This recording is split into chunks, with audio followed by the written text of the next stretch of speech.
आपण पाहता न्यूज 18 लोकमत दुपारचे 12 वाजलेले आहेत आणि काकडे खूप झपाट्याने बदलत आहेत।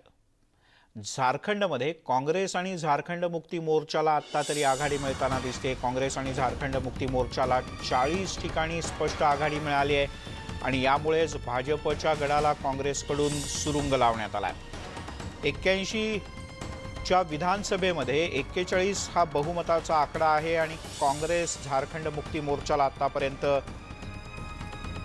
40 जागांवर आघाडी मिळाली।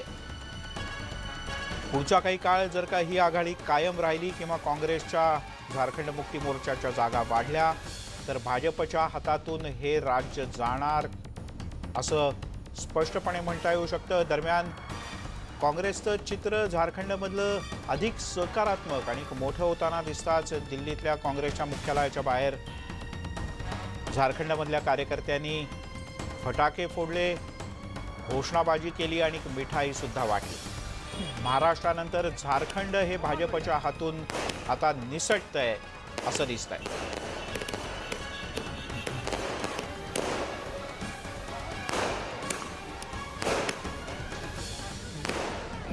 दरम्यान आमच्या अपेक्षेप्रमाणे निकाल लागला नाही अशी प्रतिक्रिया झारखंडचे माजी मुख्यमंत्री बाबूलाल मरांडी यांनी दिली।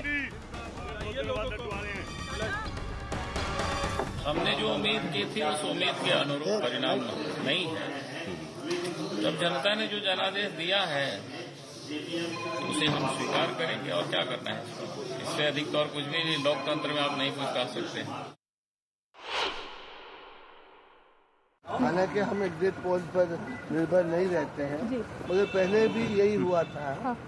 एग्जिट पोल ने भी यही दर्शाया था और हम लोग जानते थे कि महाराष्ट्र और हरियाणा में जिस तरह से वोटर्स ने अपना मतदान दिया, ये बेशक कहें कि इनके अलाइज इनको छोड़ गए। क्यों छोड़े, ये तो इनको सोचने की बात है। तो हमें लगता ही था, यकीन था कि अब कांग्रेस